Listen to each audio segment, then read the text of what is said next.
Hi, everyone. We will get started in just a moment. If you're like me, you're either over-caffeinated, but there's also a version of this where you're sleepy after lunch, but we're glad you're here nonetheless. Sophia also is online. Lovely to see you. All right, this is Human Rights Protocol Considerations Research Group. You're going to get this reminder in the beginning slides, but please make sure you've scanned in to the QR code. And I think I'm handing this over to you, Sophia, but let me know. Yes, yeah, I have access. So thank you for being here. So this is session on IETF 124. Just a reminder, you all see well, these slides might change in the next IETF to be a bit more comprehensive. But for the moment, we have the usual note well ones and also note really well. And just to remind everyone, please, if you're going to be talking or using the queue, remember to always sign up the session via the data tracker or using the QR code, which usually exists in person. So you could do that via the QR code. Also, if you want to participate via questions or commentary, please join the mic queue. And also, if we need to call for a show of hands, please also participate.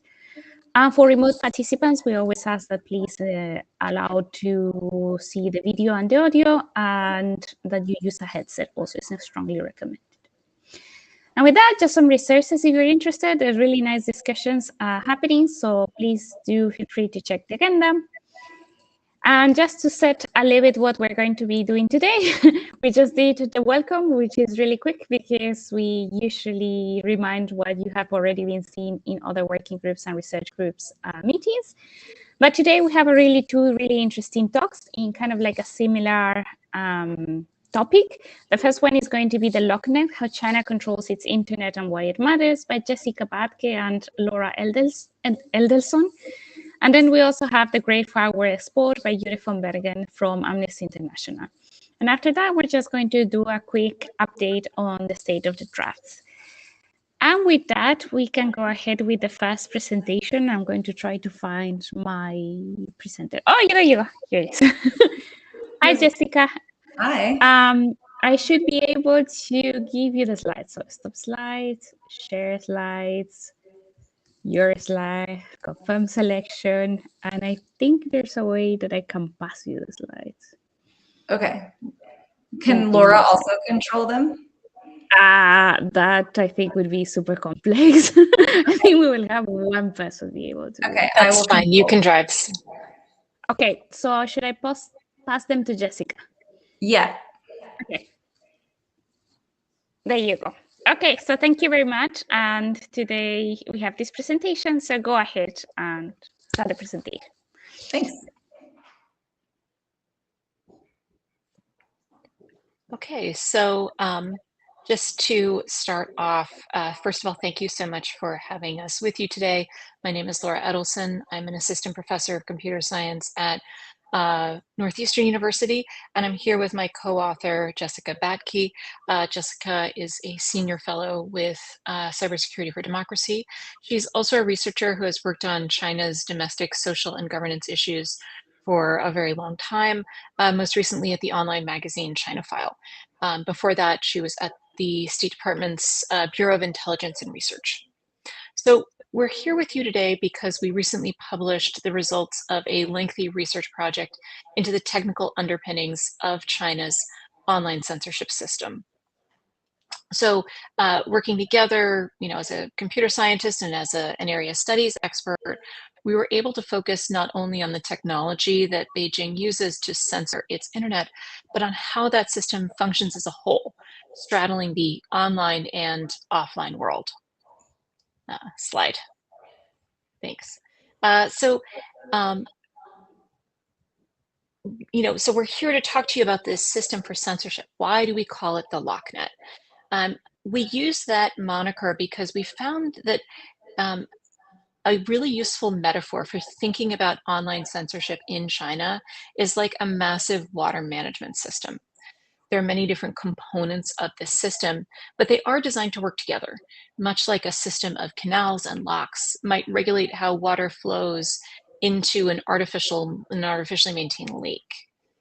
Somewhat similarly, China's systems for controlling the flow of communication information through its network they're multi-stage and they're multi-layer, and that approach has been highly effective for them. But like man-made systems for controlling the flow of a river, these systems can be overwhelmed during a flood. And sometimes there's a flood of information or communications that can overwhelm the LockNet in certain conditions or during certain events. So this means to understand the overall impact of this system for information control, you can't just look at the effect of any one component. Because each of those components is designed to function in parallel with other parts of the system. So this is why we talk about the LockNet, and just remember water lock, not lock and key. Okay, so what are the design goals of the LockNet? First, it is to censor what people see and say. Everybody in this room probably knows that, but it's also thereby to shape what users know and believe. Why do they want to do this? They want to maintain the power of the current governing regime, which is the Communist Party of China. We know from interviews that researchers have done with engineers who built the really early physical infrastructure of the Chinese internet that restricting flows of information was a design goal even from the very early stages. And even though perceptions of users in China might have changed over time, sometimes people feel like the government's taking a more heavy hand. Sometimes they feel like they have a little bit more latitude to say what they want online. The actual censorship capacity has mostly just been a one-way ratchet. They've just been improving their ability to censor content online. And here I want to pause and give the definition of censorship that Laura and I came up with over the course of this project. It's essentially a two-part test. So there's the restriction on the flow of information, and it has to be done by a government or at the behest of a government. And there has to be threat of real consequences if the censorship doesn't happen. And so under this rubric, garden variety content moderation, like a company removing competitor ads, isn't censorship. The government isn't explicitly or implicitly asking them to do it. There's no consequences if they don't do it, at least no government consequences. And so that fails a censorship test for us. So information control is a design requirement for China's domestic internet. And you really should just think of it as a design requirement that has been integrated into every single layer of China's stack. And so here's an illustration that we helped develop that looks at all the different ways that control is embedded into China's internet. You're probably really familiar with network level censorship, but there's also information control has been built into the physical infrastructure, into the commercial platforms that help censor content, and into what we call meat space, the physical world that we all live in. And now we're going to walk through each one of these in turn. So first, let's talk about the physical structure of China's internet. China only has 5 ISPs in total, and all of those are state-owned. This means that the Chinese government has indirect but very real control over the most basic physical infrastructure of the internet, allowing it to install or mandate the installation of monitoring equipment along those cables. And China has just a few international gateways, and really, especially compared to other technologically developed countries like Singapore, the United States, or Japan, it really has very few. One study estimated that the national choke point potential of China was one of the lowest of any country that this study measured. There are, in fact, only 2 ISPs that control 90% of the paths that internet traffic could use to enter or exit the country.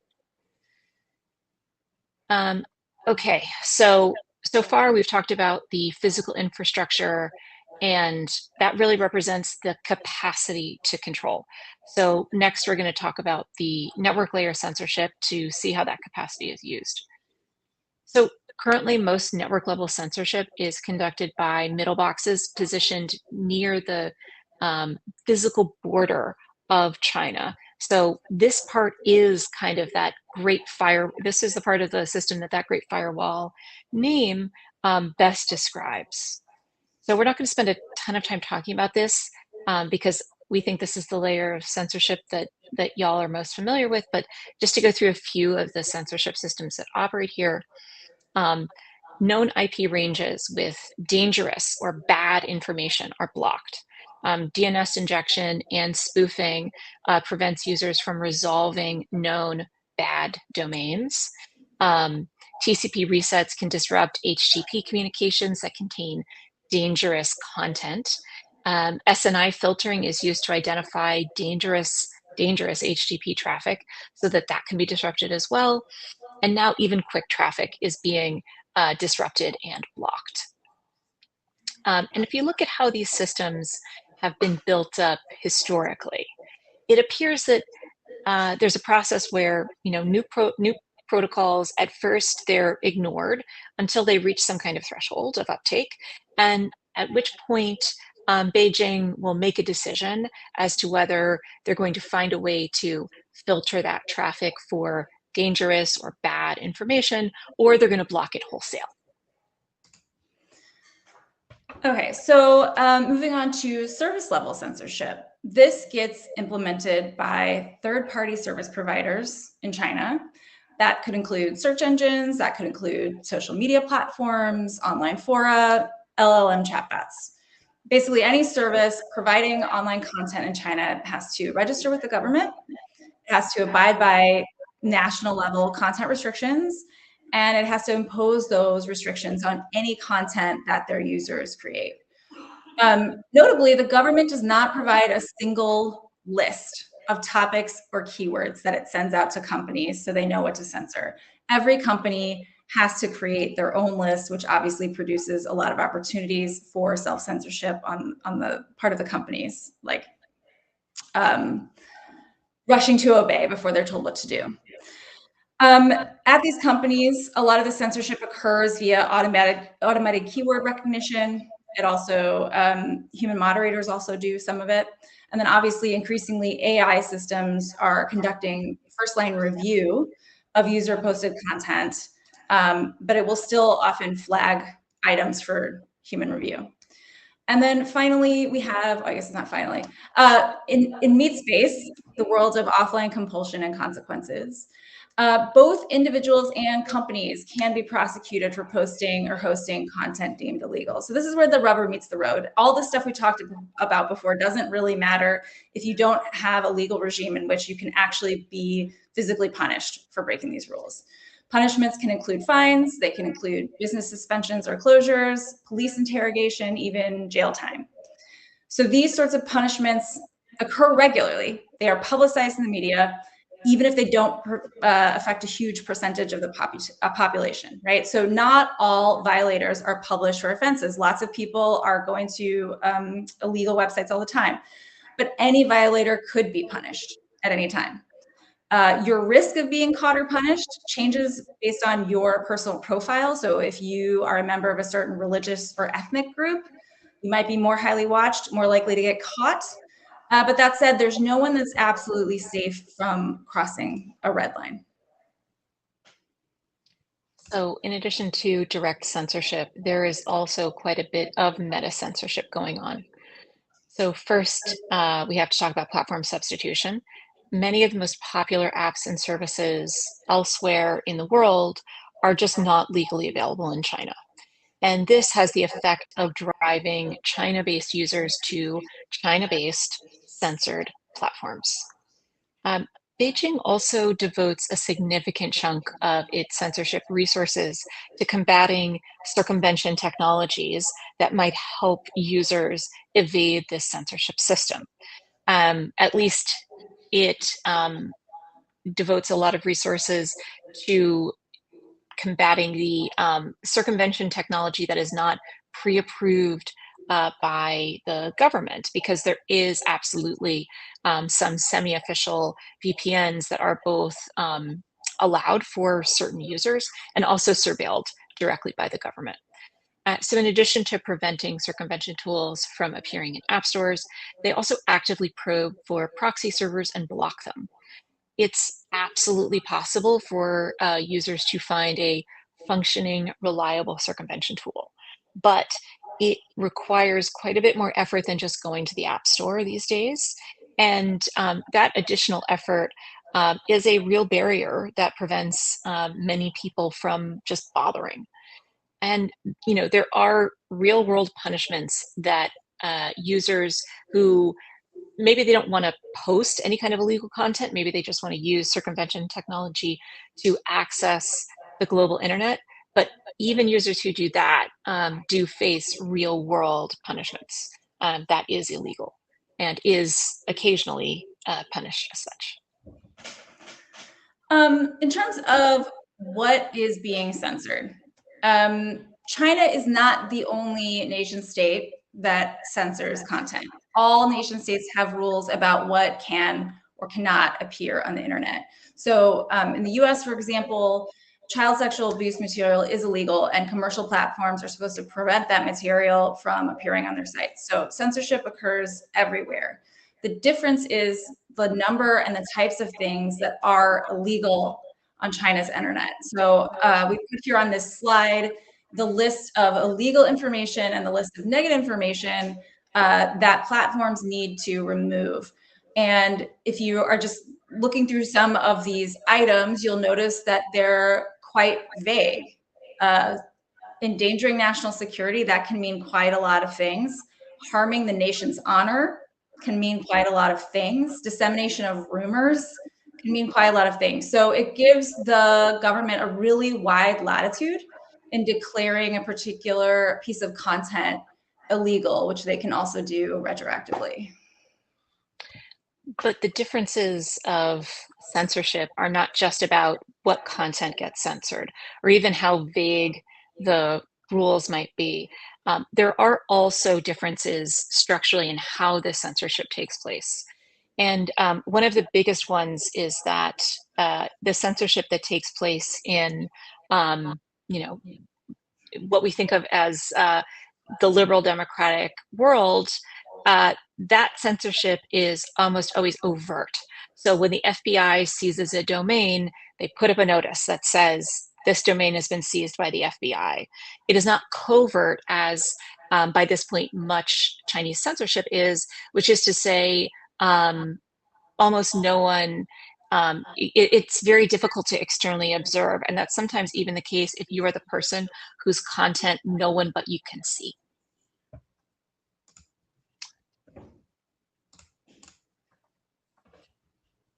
Okay, so as we've, I think, hopefully convinced you by this point, China's internet system is not just a wall at the border or just extra technology that is bolted on top of the normal internet. It is a socio-technological system. Censorship is fully integrated throughout the stack and into the physical world. And this means that it is in effect a parallel internet that is intercompatible with our global internet, but it does have this additional design requirement that has created these technological and social differences at every layer. And I think with that, I'd like to thank you again for having us, and we'd be happy to answer any questions anybody had. Thanks very much to the speakers. So if you'd like to ask a question, make sure you enter the queue using either the mobile or the full Meet Echo client. We would love for folks to ask any questions. Hi there. Thank you for this talk. Super interesting to see the details. You had mentioned briefly that the categories of data or specific data that can be treated as censored can be changed retroactively. And I was wondering what you meant by that. Do you mean that they introduce new categories, and if you had produced something that falls into that category in the past, you are still liable? Or do you mean can you give more details about what retroactive means in that context? Yeah, sorry, that was a little bit of a sloppy wording on my point. My point was basically like, even if something that you had previously shared before, a type of information or piece of information you'd shared before, and there hadn't been a problem with it, the government could then say 5 years later, at this point, in fact, we now think that that information is illegal and you may no longer share it. And we can also say that you have shared it in the past, even though it wasn't a problem then. So yes, and this is not hypothetical. You know, there are absolutely individuals who have shared who have experienced consequences for things that they've shared in the past, where that content has was not problematic, was not illegal at the time that they posted it, became illegal later. I have a question while maybe others are joining the queue. Can you speak to any instances of Chinese platforms that become popular where Western folks join that? I mean, I think we're kind of thinking in the abstract of there are sort of these like social media platforms or so on that exist more globally, and that there's some censorship or barriers to enter those spaces. But I feel like the converse has happened at least once, maybe more than once, if we think about WeChat and maybe a lot of Chinese diaspora around the world. But like in the case of TikTok, it seems like there was a time when that was a relatively well integrated app. And so I just wonder, like, you know, if you're sort of outside China, then also posting content, sharing content, like what does that dynamic look like? Do you have examples or something to share there? Do you want to talk or do you want me to talk, Laura? Well, there's a few pieces of this. I mean, I think there's the Xiaohongshu Red Note example that I think, you know, so to answer your question, Mallory, I think this manifests differently on different platforms. You know, I think on a platform like WeChat, WeChat still remains a place where I think people outside China talk to people inside China. There's absolutely plenty of people who have entire conversations outside China, but we don't think that that's the dominant use for WeChat. Whereas there was absolutely a moment where Red Note was being widely used by people outside China, and that was the point. Jessica, I feel like you've really dove deep on this one in a way that I haven't. Yeah, so I'll say a couple things. So a lot of these apps like WeChat, like TikTok, it's really important to note that they have domestic and international versions, right? And so TikTok is not the same as Douyin, which is the local version. WeChat and Weixin, which is the local version of that, they are intercompatible. You can message people that are on Weixin and vice versa. But people who have registered originally with a Chinese phone number are subject to more censorship than someone who originally registered with an international number. So like it just depends on who you are, where you are, you're going to get different censorship there. And then I forgot what I was going to say about Red Note. Red Note was a really interesting example because they did not have an external version. They just had one version. In case people were not following this, everybody flocked to it when the TikTok ban was going to happen at the beginning of this year. And they suddenly realized that there was all sorts of things that they couldn't say, because even though they were downloading this app wherever in the world, they were still subject to China's content restrictions because there was only just one app and it had to abide by the rules for China.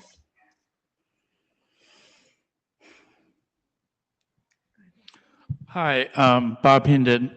So I can't help but ask this question. So would this presentation be allowed to be given at the next IETF meeting? So in Shenzhen, I mean, based on the rules you're describing. Yeah, it's a good question. It's a really good question. Probably not. Okay. It's a little hard to say just because the rules for what is and isn't sayable are intentionally vague. They are designed to leave authorities a really wide range of latitude, and that is an intentional part of the system design. That said, they don't like people talking about this system. Which I feel like for a lot of us in the room, we're infinitely curious about it. And so it's a pity, because I think some of us would be very curious to understand it. Please, actually, you're in the queue. Thank you. Please go ahead and state your name. Thank you. Aram Welling. Question. So if you think of censorship in terms of bias, perhaps, what do you see, I'm speaking to the presenters, what do you see as the possible insertion of bias into artificial intelligence being used in China? Do you have any ideas about that? How that might come into play? I mean, if you're talking about autonomous, perhaps autonomous thinking, autonomous actions, how do you see that type of censorship playing into that role? So we have been looking at this. I think one thing that I'm very interested in is the fact that, and to say specifically, we've been looking at how LLMs can be censored and how that censorship might manifest in LLM-backed tools. And I think one of the things that we are trying to disentangle is the fact that if you train a model on a censored corpus, an inherent effect, there will be, that model will perform differently than it would if you had trained it on a non-censored corpus. That is a downstream effect of the censorship of that training data. And that can happen even without any kind of intention to censor that model. It's just a reflection of what was in the training data. So I think that's one thing that's worth noting. But there's another thing that I think is really interesting to think about, and that is that different phases of the model training process lend themselves to different types of censorship. So one thing that I really came to understand over the course of this work is that there are some things that the Chinese government censors that are eternal, that will, that will be always censored from now, for, we think, forever. And then there are other things where what is censored changes day by day. And so, if you think about, like, what does that mean for making a censored system? It means that you need to retain the ability to modify what is censored forever, every day. And that means, like, you need to retain control at inference time. And so this is something we're working on now. But I think there are some limitations in terms of what you can censor when that would change how you would do model development. Jessica, I don't know if you have anything to add to that. Just a shout out for Jeffrey Knockel and his co-authors, who did a really great paper on like the corpora of Chinese language text available online. A big chunk of it's already been pre-censored because it's from China's domestic internet. And so even Western companies, like American companies who were building models when they were using this data, were sucking in pre-censored content, and that was leading to different outcomes when the models were queried. And this was obviously not intentional on the part of the American companies. They weren't looking to censor the models. This is just what happens because of the training data that they got. At least that was what the paper suggested. I may be overstating it slightly, but you should go read it because it's a great paper. Yeah, which is a really interesting inverse of what I've also understood, which is that DeepSeek, for example, wants to be competitive with every other LLM out there. And so it isn't trained on censored data. It explicitly is not. And the way they achieve then, will DeepSeek give you answers that would contravene Chinese law? They just apply filters either at the beginning in the query phase, or after the agent has responded, the filters are applied to the response. So you can download DeepSeek, remove the filters because it's an open model, and that's actually in DeepSeek advertising, right? They want it to be competitive with Llama, for example. I'm editorializing as a chair. There's someone else in the queue. Michaela, sorry, please come on in. No worries. Thanks so much. I really, really enjoyed the part where you were discussing the physical infrastructure element. And I was really intrigued by the stats that you shared around there being only 5 ISPs in the country, the few cables, I'm not sure if that's few cable landings or kind of few cables in general relative to other countries. And I was curious both if you thought that was a deliberate choice, if that kind of facilitates the censorship, or if there's some other reason for that. And I was curious how that squared with, you mentioned a study about national choke points risk, and I was curious how that squares, because to me that would almost seem like it would present a vulnerability in the physical network. But I wonder if maybe I'm thinking about choke points in a different way. So thank you, and I hope you could hear that okay. Yeah. I'll just start, Laura, and then I'll throw it to you about choke points. Yes, this is 100. Okay, I'll just speak for Laura and I. This is 100% an intentional choice. It's really hard to find someone that's written down. This was a totally intentional choice on behalf of the Chinese government. But we both think that the preponderance of evidence shows that this is true. Interviews that journalists have done with people indicate that people have been in the country for a really long time, believe that the Chinese government has systemically underinvested in the infrastructure that connects China with the outside world. So you have an amazing internet infrastructure domestically in China, and the wires, just like the actual stuff that's connecting you overseas, is old and creaky, and there's not very much of it. And when that's the case, you actually don't have to do as much censorship, because what you're doing is imposing friction, slowing it down for any domestic users trying to go abroad. They will more likely then just choose to go to a domestic website, and then you've just totally avoided the entire censorship question for yourself. Having a very few ISPs, all of which are state-owned, also again gives you very tight control over any one of those ISPs, what they have to do, basically what you want them to do. So that's absolutely an intentional choice. Laura. Just on the choke points thing, this is just a matter of perspective. I mean, it is only a vulnerability if you think you are not in control of every single one of those points. If you instead think, I am the person with my hand around the throat, well, it's just convenient to have fewer throats you have to grab.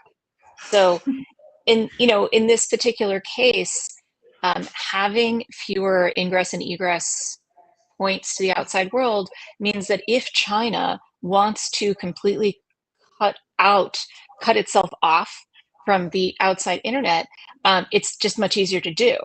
And remember, it did this to an entire region for an extended period of time. So this is not a hypothetical.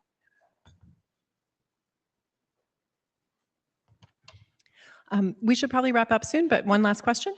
Thank you. Thank you so much. I'd like to do a little follow-up on the AI question that I had earlier. So I heard a response about, well, perhaps there are some external filters that we can remove, in which case the censorship would be removed. But I'd like the presenters' input on how much is known and how much is not embedded, right? So we're making assumptions that the algorithms themselves that are embedded, AI algorithms themselves aren't,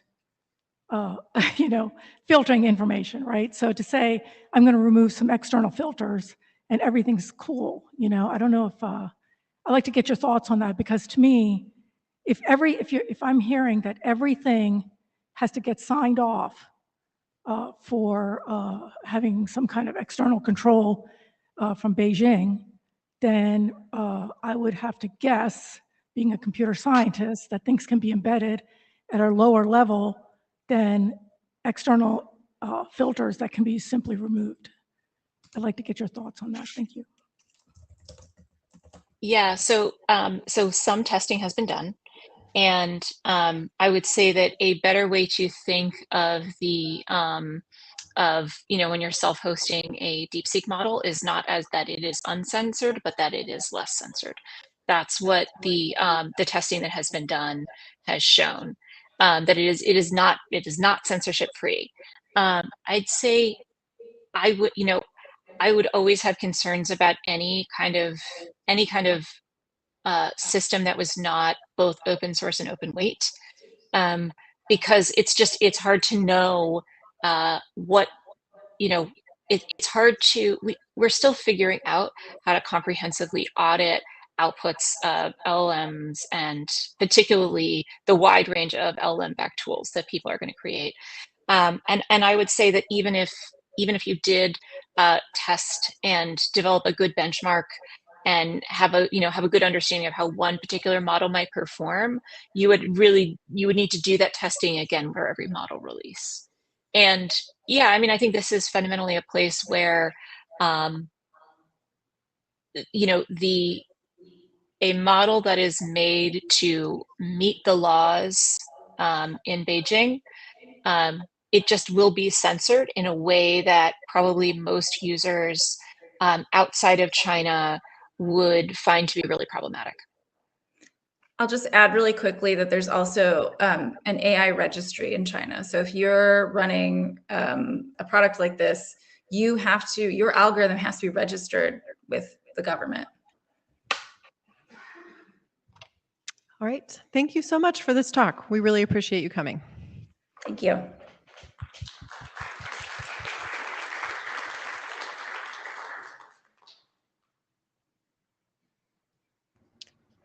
Okay, so up next we have Jure von Bergen, who will be talking about the firewall of China.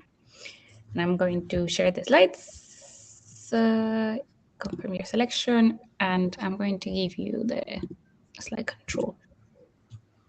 There you go. So the floor is yours.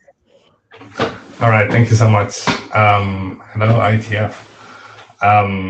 I'll be talking about a recent report we published in September called Shadows of Control, where we looked at kind of censorship and mass surveillance in Pakistan. All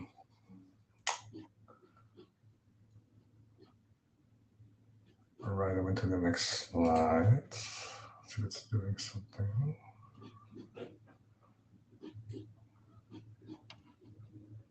We can see slide 2 now. Yeah. Okay. It's not showing up on my side, but that's okay. So some of our top level findings that we kind of came up, that we managed to find out was that the Pakistani authorities have access to an unlawful mass surveillance and kind of internet censorship machine. This is fueled by several companies located in several countries, among Chinese, European, Emirati, Canadian, American companies, with the capacity to impact the human rights of all people within Pakistan's territory, as well as especially the right to privacy and freedom of expression. It's also a case study of how the Great Firewall of China can and is operating in other countries with the support of non-Chinese companies, and why states must take decisive action to tackle this surveillance attack.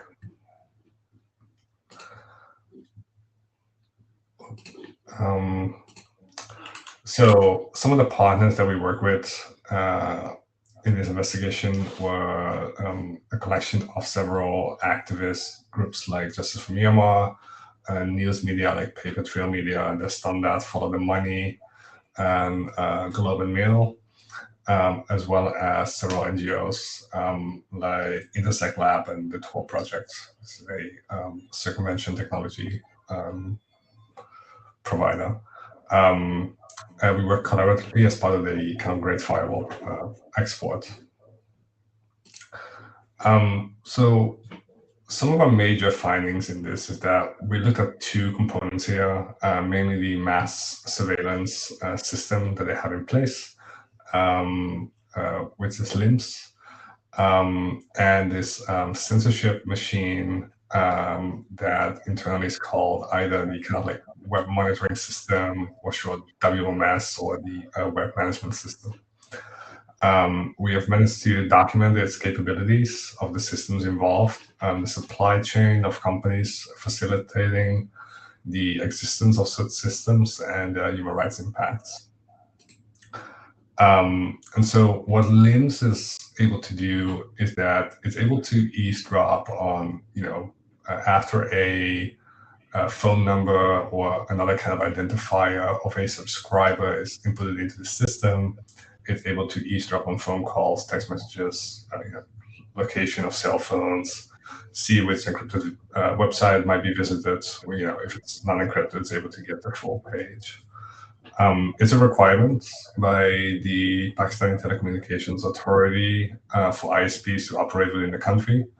The rule is that 2% of that subscriber base needs to be able to be wiretapped, which if you kind of take numbers, it's over 4 million people that could be wiretapped at the same time if we would take the licensing requirement at this value. We also spoke to some of the telecom provider insiders who we spoke to kind of revealed that they cannot refuse requests for information if they come from the Pakistani military. So in a court case that happened in 2024 against Imran Khan's wife, there were leaked phone calls which kind of like made several people and judges look into it. After it's been kind of uncovered that basically the ISI, which is the intelligence agency, as well as the IB, which is the Intelligence Bureau, kind of had unlimited access to wiretap anyone whether they wanted without ever having obtained a warrant. After that became public, they made it explicitly legal for intelligence officers rank 18 or above to have this unlimited access to basically wiretap without having to obtain a warrant. So we use a lot of shipment data, which is kind of data that several postal companies, as well as customs, might sell to different companies. And through this, we were able to kind of track who LIMS was acquired by within the country, which is kind of like all ISPs, basically. So, you know, Jazz, Zong, Telenor, Ufone, the Pakistan Telecommunications Company, and Cyber Internet Services. I think Cyber Internet Services also runs one of the subsea cables that provides connectivity to Pakistan itself. This is sold by a company called Data Fusion. If you've been following this longer, you might know that this company used to be called Tropicor, or before that, Nokia Siemens Networks, which have both having a kind of long history of controversy regarding wiretaps and some pretty sketchy customers in the past. So LIMS is kind of created by another company. It used to be made by a company called Utimaco. They made this deep packet inspection software called LIMS, whereas Data Fusion kind of makes a kind of a monitoring center where they're able to kind of like sift more easily through the results obtained through the LIMS wiretapping software. The trade data that we relied on shows shipments from 2014 till 2024. There's also some US equipment being sold by Niagara Networks. This kind of makes active and passive fiber optic kind of bypass systems. So it was able to kind of redirect some of the fiber optic cable and basically make a tab out of it.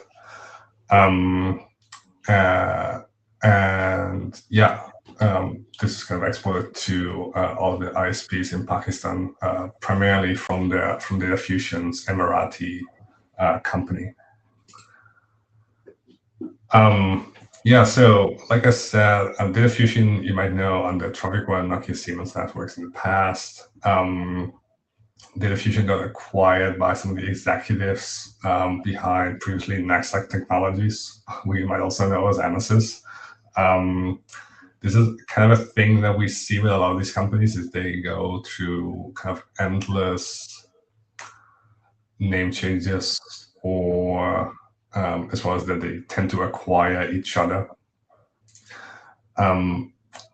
So as Data Fusion and Ultimac primarily used to have their base, their corporate headquarters in Germany, a politician in Parliament asked some questions regarding, about export licenses.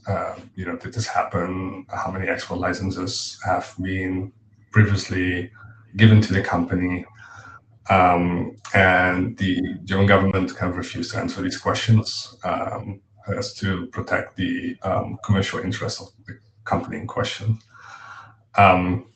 We also asked them to kind of review some of the issues, export licenses.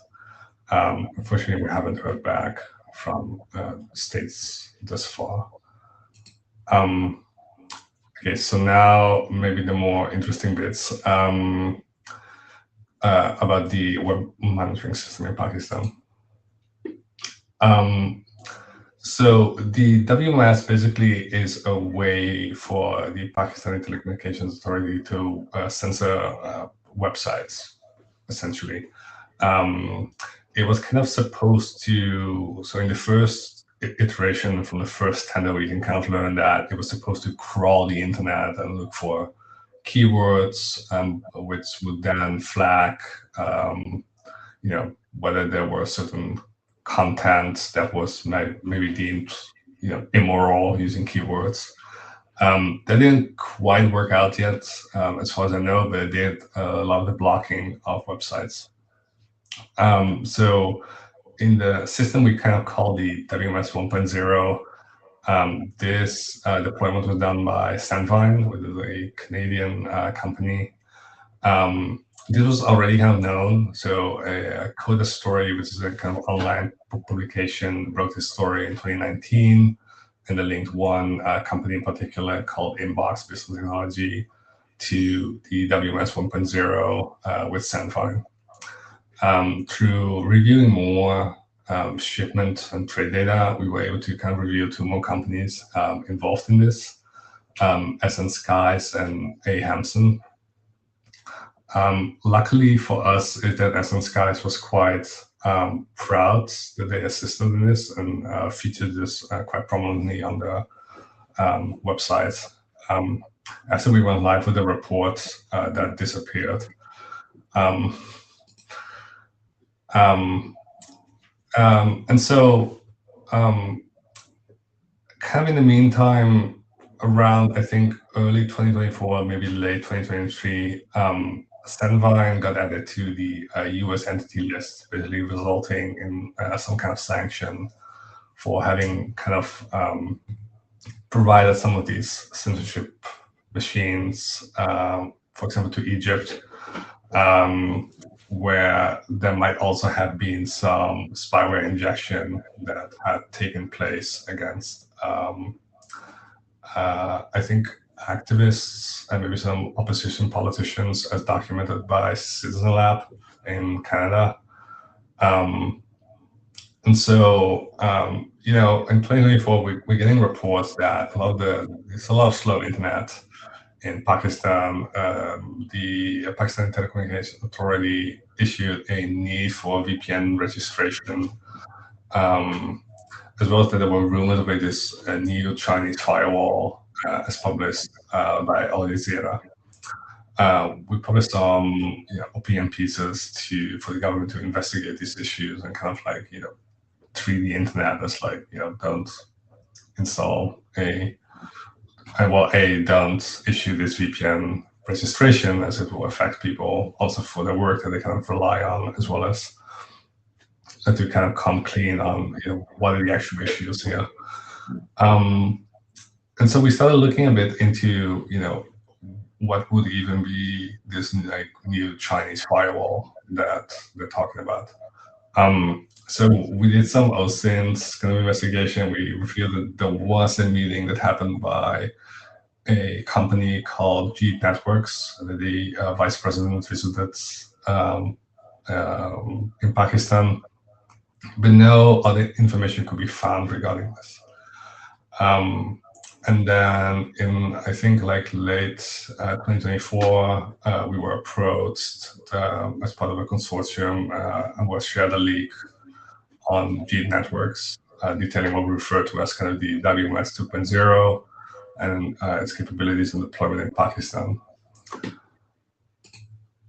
And so the GEAT leaks kind of revealed multiple meetings and confirmed, we managed to confirm through some of the OSINT information. We kind of managed to reveal that this firewall is sort of installed at primarily cable landing stations or centralized kind of internet gateways.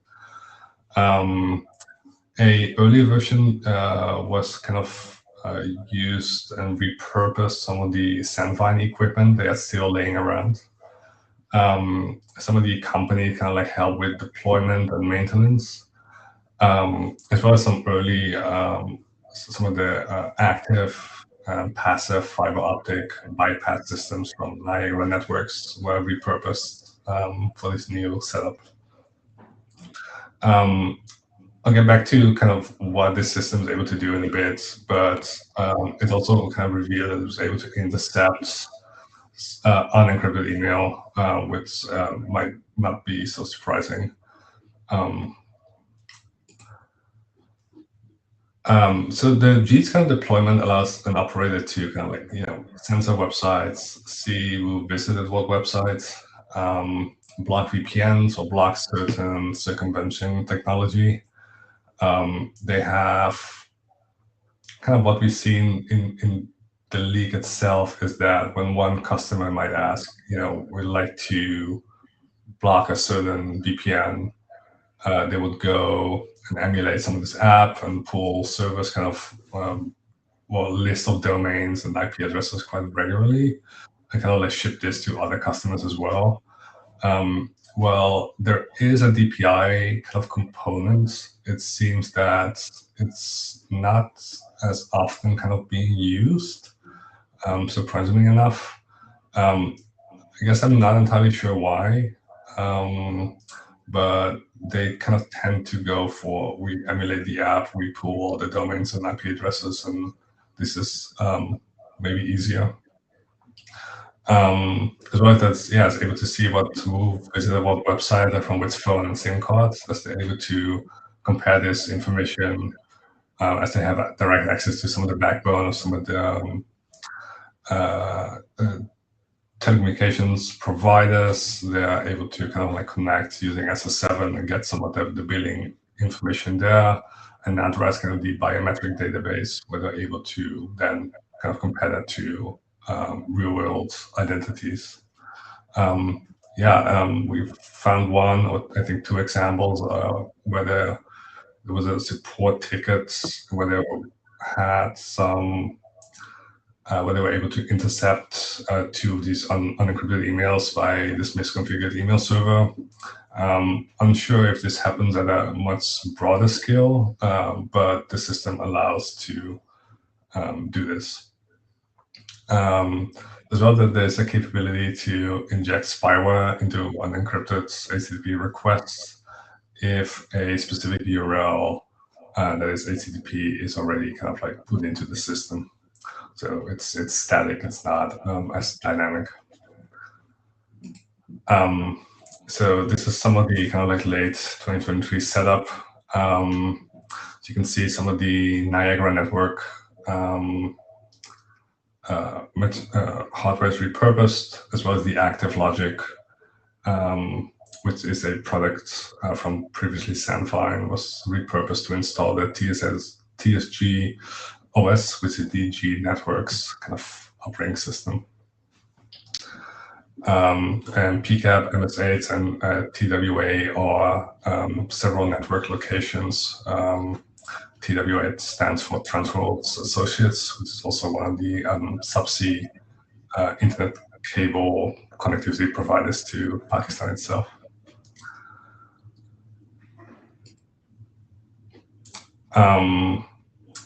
So when we looked at some of the Confluence documents relating this, there's kind of a presence of the WMS kind of being indicated several points where it's installed. There's the international gateway in Karachi, which is owned by Zong, which is also kind of known as the VoIP Command Center. my understanding is that they're quite concerned about VoIP gray traffic, as I like to call it, which is just a way for them to do, for people to do able to do kind of cheaper VoIP calls, as opposed to maybe paying a local provider some cash. So this seems to be able to keep track of who might be using VoIP equipment to make calls, as well as in 2 locations from the PTCL provider and the Transworld Associates cable landing station, where it seems that the actual website censorship is happening. From the information we were able to obtain from this leak, at this point in time, there were roughly 650,000 URLs that were actively being blocked. Unfortunately, the leak does not contain the actual censorship list, but it did contain some categories which we documented in the report itself.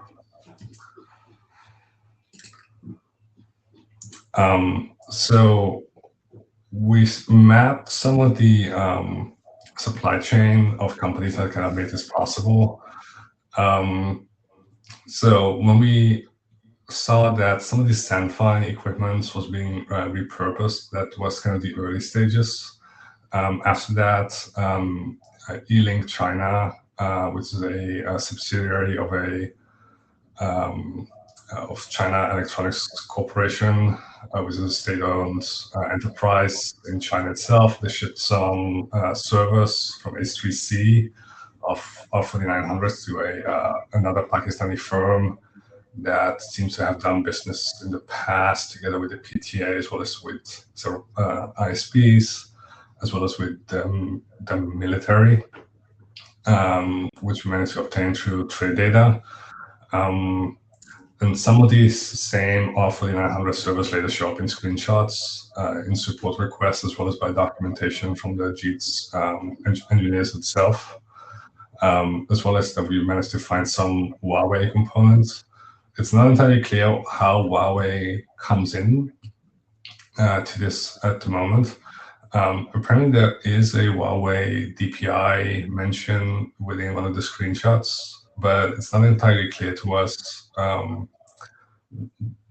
what part of the DPI system is actually placed within the overall kind of like setup within Pakistan. As well as some Niagara Networks hardware being provided.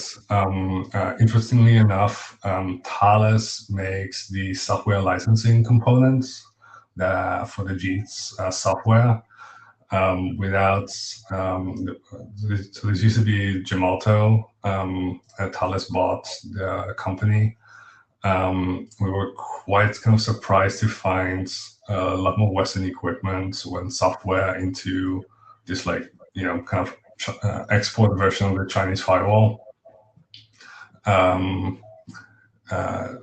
It's in one of the, at some point they made it, they documented in one of the change logs that without the Thales software it would not be able to operate. And I think one of the replies from Thales was that they don't provide the software or it would still operate without a licensing component, something like this. It was a bit strange. And yeah, Sandfine is now AppLogic Networks in Canada. As well as that, we managed to actually find the end user. So this is the Pakistani Telecommunications Authority, not very surprising, as several screenshots throughout 2023 and 24 kind of reviews. There's been no public tender for this kind of like JIT's provided network in Pakistan itself. It was all very, very secretive, it seems.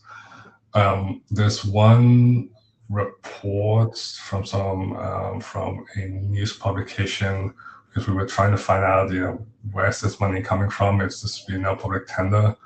That at some point there was a kind of close to $18 million being redirected from one-time utilization of the ICT Research and Development Fund in November of 2023. which might have been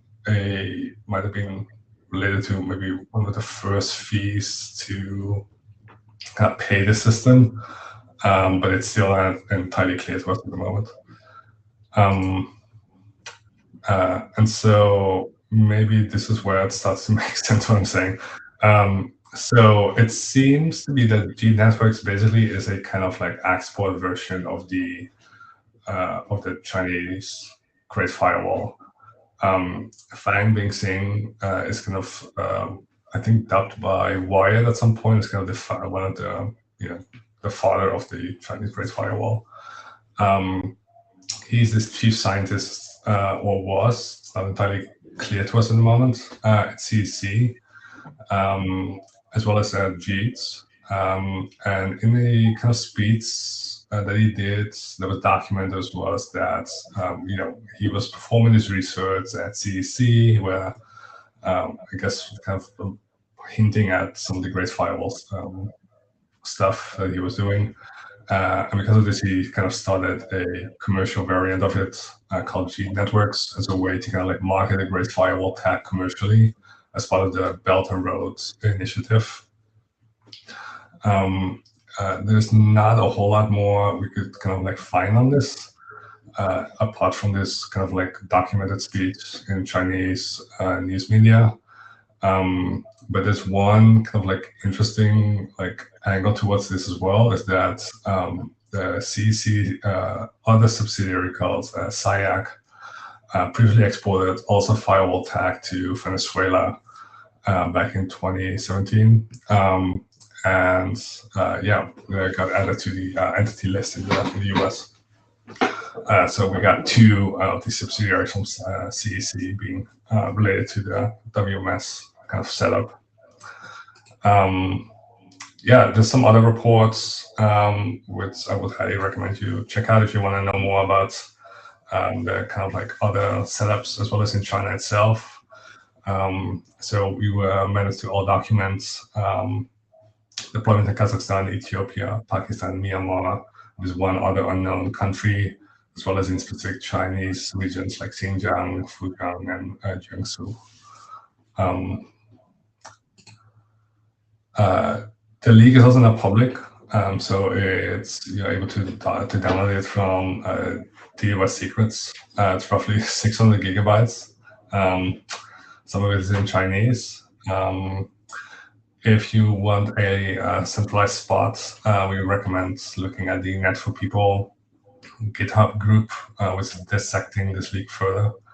That's a lot more work to be done on this leak to kind of understand how the Chinese firewall is kind of working, even if it's originally within China itself. There's some human rights impacts. I think the slides will be published later. Here to answer any questions if there are any. Thank you. Awesome. Thank you. Thank you so much. And I know we have somebody in the queue. Everyone else, please also join the queue. I'm going to just quickly ask if you can describe kind of the nature of where you got all of this information, because I think you might have shared at the beginning, but just, this was either leaked documents, or where did all of these documents come from exactly? Yeah, so when it comes to the kind of WMSnet side of the story, it's mostly from leaked documents from G Networks itself. This consists of the kind of like GitLab and Confluence and Jira databases that they share with a research team at the Chinese Academy of Sciences.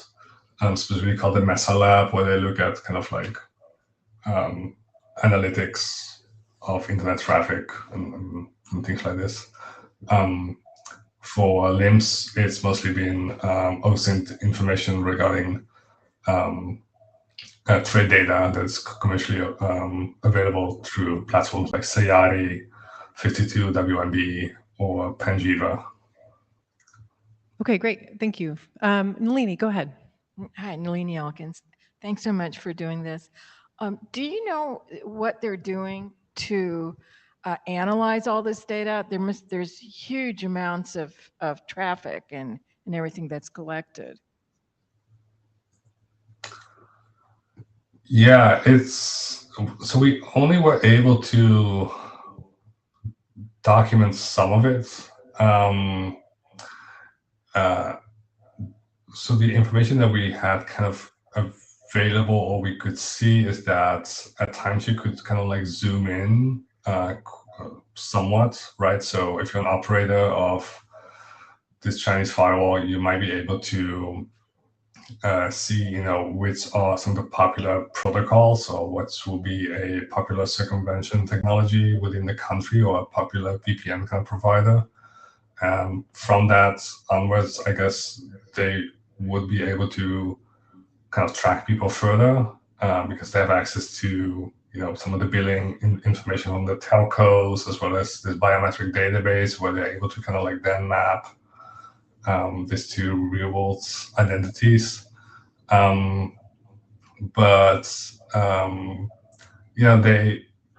like, I guess maybe like an example, like they blocked Twitter for like a long time. Then Israel and Pakistan had this like couple-day war earlier this year, and then Twitter has been unblocked and kind of unblocked since. A lot of it seems to be done quite arbitrarily. And I think as well as that, at times you might have to see it in a way where they decide that they want to have this capability, but not maybe use it entirely today, but perhaps they want to use some of this functionality tomorrow, and at least they will have it kind of installed. That will be my read of it, I guess, when it comes to the kind of Pakistan deployment of this Chinese firewall. Sure, thank you. Thank you, Vittorio Bertola.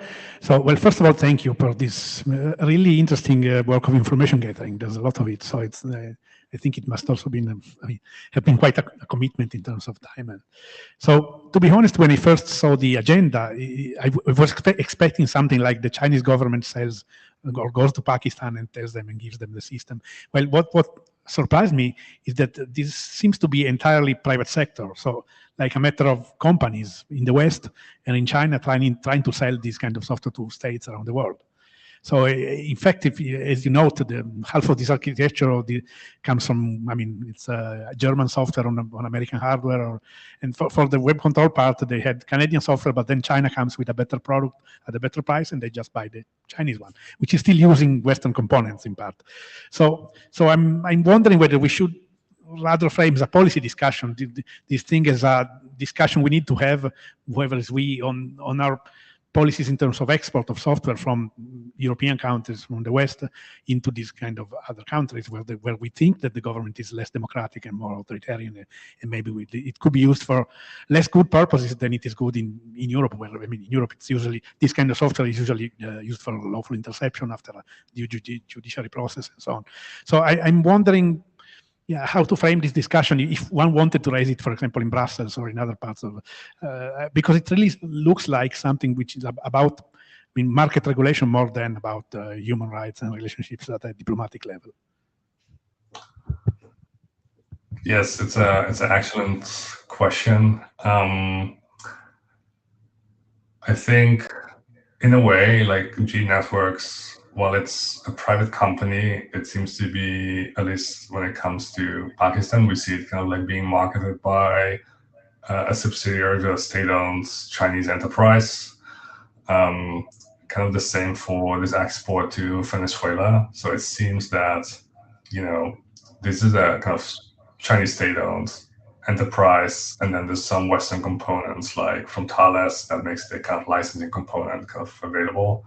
I think it ultimately kind of maybe boils down to, like, I think a lot of companies have this discussion about due diligence and knowing your kind of supply chain and where you're kind of providing to.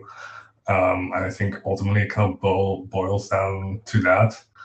And I think like one of the examples that we got back from one of the companies that did reply back to the letters that we wrote them, like Niagara Networks, they're basically like, look, we have 6 sales people. We wouldn't be able to understand who we are selling to. I'm like, if you're not able to do this with 6 people, yeah. But yeah, I think ultimately, I think, knowing these supply chains and maybe not being allowed to sell to some of these companies is maybe one thing. I think secondly, I guess I'm not entirely sure whether it's G networks that Thales is selling directly to. I would probably assume so, but maybe it's like through an intermediary somehow that's providing it. It's kind of unclear, but yeah, it's tough. I mean, I regret to inform you that the U.S. Investors have bailed out NSO Group after the hit it took when Biden said no, and so now it is now an American company, which is a wild situation. Go ahead, Stephen. Hi, Stephen Farrell. So thanks for the presentation. And I read I think it's the Internet Coup report, and it's depressing as shit. I'm wondering, what can we kind of learn in terms of threat models that we haven't been thinking about before? So I think in that report, they were pointing out that sometimes they're looking back at recorded traffic in order to retrospectively decide what to start now acting on or censoring or injecting or doing TCP resets or whatever.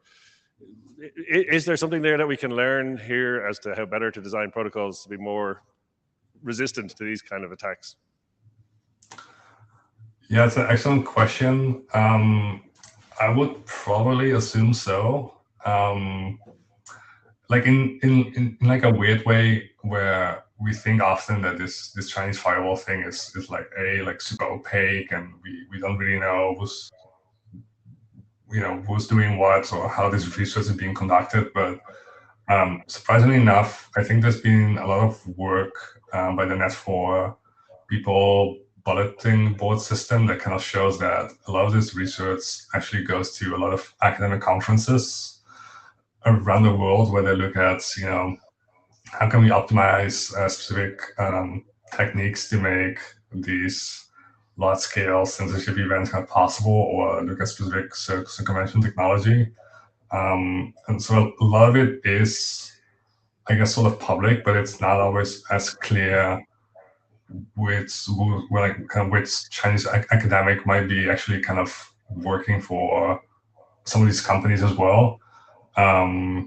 So yeah, I guess kind of what we see is there's a problem that a customer might have. They give it to a student, and the student then provides some kind of like proof of concept, or looks at the problem, writes a paper, and then maybe writes some code that actually ends up at the kind of like G network software. I think there's a lot of things to learn, but in a lot of ways, a lot of this is not, I would say it's not super novel, right? Like this HTTP kind of like spyware injection, that's not really like, kind of novel. They're able to do HTTPS kind of decryption if everyone will be running the root CA that's installed on the device itself. It's all not, I guess, like super novel. But I guess ultimately, the internet will always be a bit of a arms race or a cat and mouse game where, the circumvention people get ahead somewhat, and where after some of the, great firewall people might catch up in some way. I think there's, maybe to end on a positive note, there's some circumvention technology that the Chinese firewall really seems to have a problem with when it comes to G networks. So Psiphon, it really had a trouble kind of, it's able to detect it somewhat, but it's not able to effectively block it. So maybe that's like a good silver lining to end up. So I mean, I guess if there was some way to kind of learn lessons from how to make protocols better out of the leaked data, that would be interesting. And I think there's a side meeting tonight for a Armor is a new IRTF, or proposed new IRTF group that's looking at similar things. So it would be interesting if somebody with access to the leaked data was working with somebody who's active there. I think that might produce some interesting results. Great suggestion. Other questions? It looks like the queue is empty. And so we really want to thank you for joining us to talk about this vast amount of research that you've done. There are certainly a lot of reports out there that relate to these texts and this investigation. So I suggest everybody kind of go follow those reports and share them and read them. All right, thank you.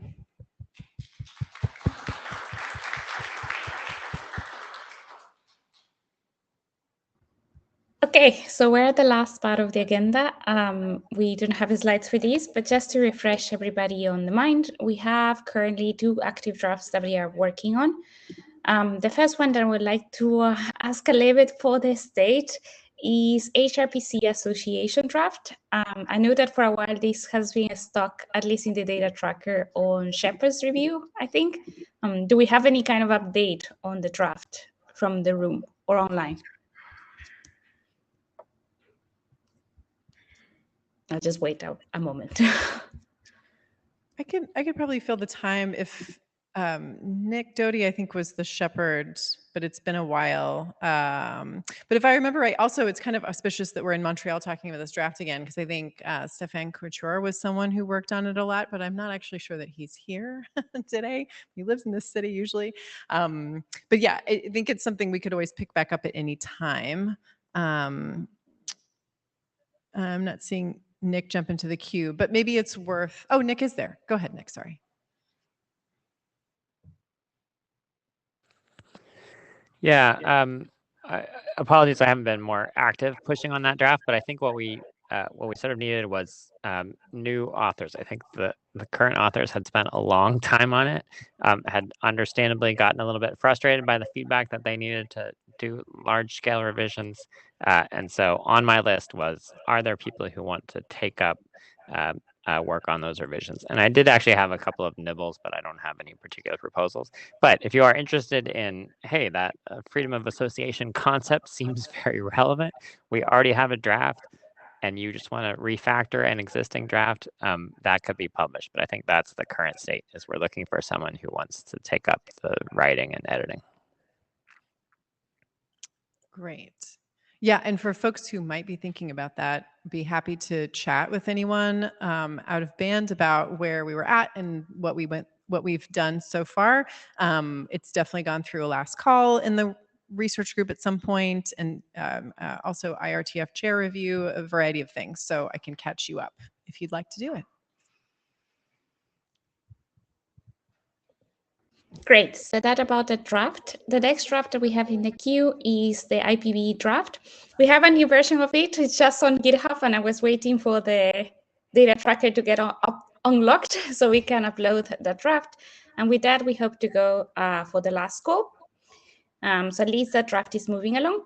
So if you see it on the mailing list now, please provide some feedback prior to do any kind of last call. And finally, one thing that we were discussing last IETF was actually to start a second work that is related to our work on the IPV draft, essentially to also add some specific consideration for the cases in which technology could be used in order to enhance some form of child abuse. We have started drafting at an idea of a draft, but we hope that that can actually will end up being clear on the next IETF, and that we also have a presentation on the matter. What is the timeline for the requested feedback on the IP draft? I usually do it 2 weeks, but if you want more, Nick, just send me a nice ping and I'm happy to extend it. Okay, great. That's the state. I think there's AOB. So I know there's, I have an announcement. Somebody already mentioned Armor before. I'd like to talk about that. But is there anyone else that would like to get in the queue just to talk about maybe other work that you have happening in either the rest of the week or that's already happened so far this Monday, or just generally things you'd like folks to know about? We have the time and we'd love for you to come to the mic.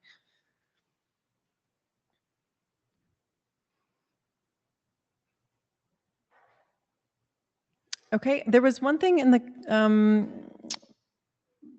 chat I see, encrypted client hello hides the destination address. Was that related to a previous comment, or did you want to come on mic and talk about that? Oh, and then Allison, you'll be next. Hi, Allison Minkin. I just wanted to alert people, it's the very end of the week, the last session on Friday, Pair G. If you can't make it to Armor, the talk from Uni will be presented at Pair G as well. We're really looking forward to that. And then also Mallory is going to lead a discussion on chat control and the status and work that we can do, types of recommendations we can make in the RG and suggestions for the task force as well. So please look at the Pair-G agenda and please join us. I think it's quite relevant to the discussions we've been having today. Thank you for that. That was awesome. Oh, go ahead. Yeah. Again, thank you. Gianpaolo Scalone, my comment was related to the fact that with the ECH protocol, the IP address of the destination is hidden behind the client-facing server. So in reality, the systems that are looking at traffic management cannot see the real destination, but just the client-facing server. So for regimes that do monitoring and blocking of traffic, they can do either a blocking of a large set of domains, 100,000 maybe, or nothing. So it is a switch for a great portion of internet. For other jurisdiction, this morning I presented a dispatch proposal to protect the source. So ECH is protecting the destination by hiding the SNI, so that it is no more available and is hidden by the client-facing server, but still is acting as a concentrator of internet visibility.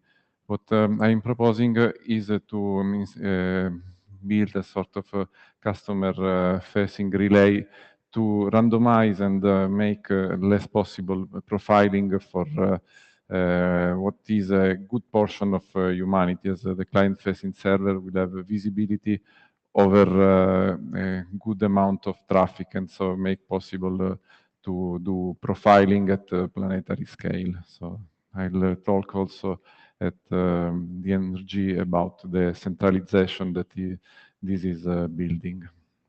Thank you. Yeah, thanks for giving us a heads up on that draft. Yep, go ahead. Looks like you're in the queue. Yep, this is Daniel Smolin speaking.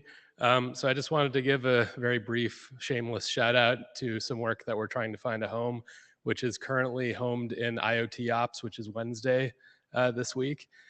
This work is specifically on what we're calling privacy preference declarations. So in the midst of current regulatory regimes, which essentially give terms of service and privacy policies, legal authority to essentially tell you as the end user what they'll subject you to. It would be interesting to discover what it might mean to live in a world where we had personal privacy policies, where one can describe the kinds of data handling practices one is going to accept or not accept, and then automatically reconcile this against what companies might offer you in a way which is accountable. I could see that there's potentially a lot of interest in this within this community in particular. So I just thought I'd give that a quick plug. Thanks. Thanks. Go ahead. Hello, Simone from W3C. Just an update because in particular after this, okay. So Simone Onofri from W3C. So just a follow-up also after the side meeting we had with United Nations in the latest IETF. Also, we are facing the similar issues that we have in IETF. So trying to build good threat models, as I said, for this societal impact. And we are running some experiments that are running successfully. And in particular, mixing threat modeling with harms modeling. And harms can have also a category of human rights. And is also working with human rights without saying human rights, that in some contexts is also important. And so we experimented a facilitation technique with Lego Serious Play that went well. So there was, engineers was able to identify harms and threats to the human rights, telling stories. So we were pretty successful in this challenge. And we are finalizing also the methodology, working with a research institute to formalize and validate. And we are happy to work together to get this job done, so we can all trying to understand better the technologies and the impact on the society. And this can be probably a good joint work between W3C and this group. Thank you.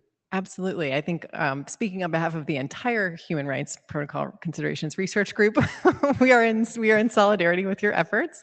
So thank you. Thanks for bringing that up. Yeah, it reminds me. If there are other people, just come to the mic or jump in the online queue.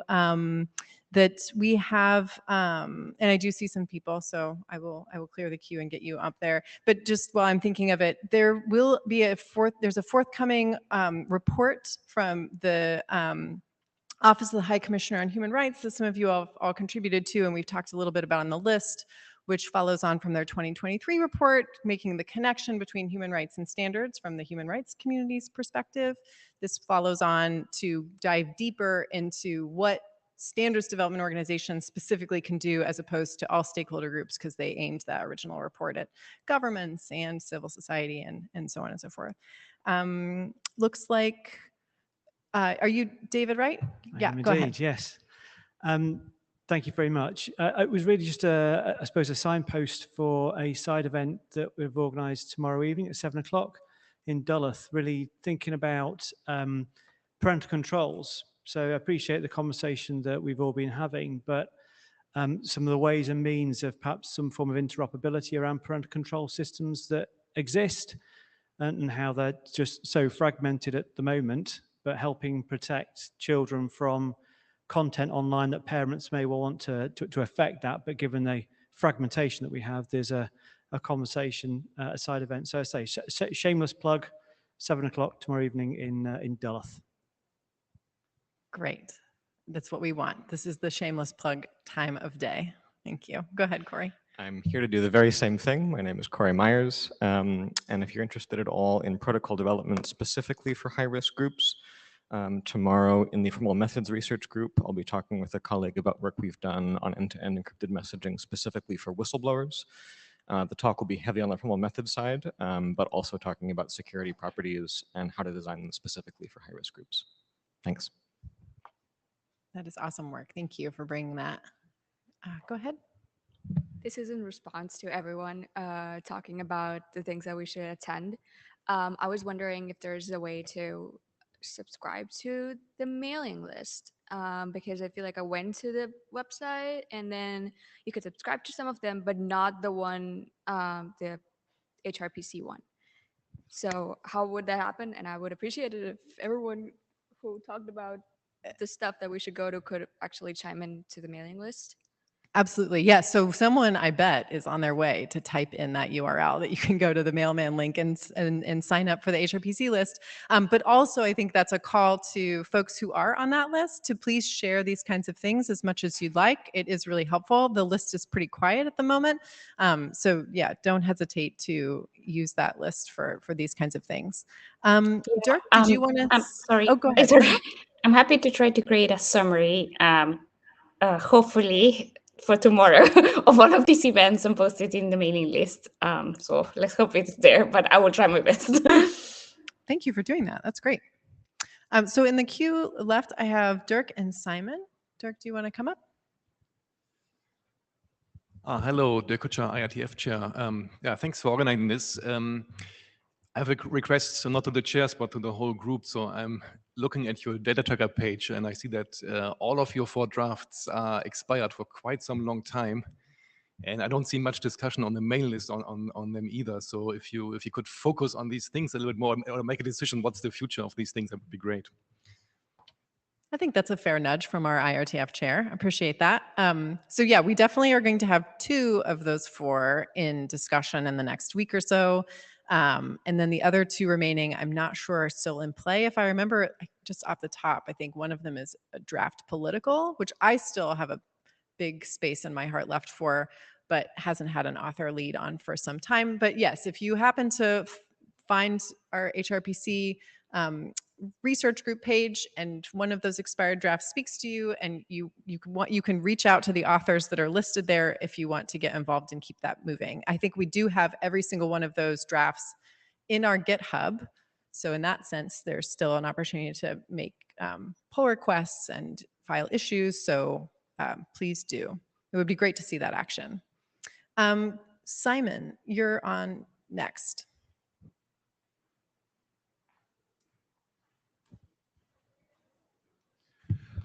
Simon Hicks from UK Government.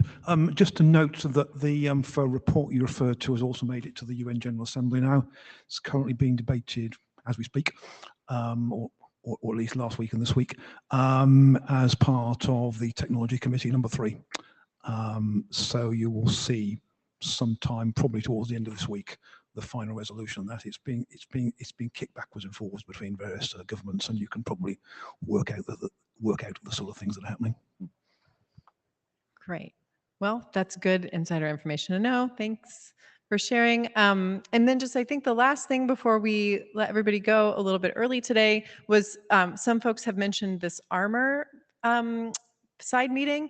So it is specific. I wish I was trying to pull up the agenda. I couldn't find it. I think it's buried in a Trello link somewhere. But I think it's a really great overlap here. So maybe giving some background for folks that are new to this issue on censorship specifically. We just had 2 talks on censorship. It's actually a topic that probably comes up the most in our research group because free expression is explicitly mentioned in our charter, along with privacy. But there's also then a privacy research group that Allison talked about this meeting on Friday. That is actually where the one draft, or the one, sorry, RFC that I know of that's been published in the IETF was published, the RFC 9505 on worldwide censorship techniques.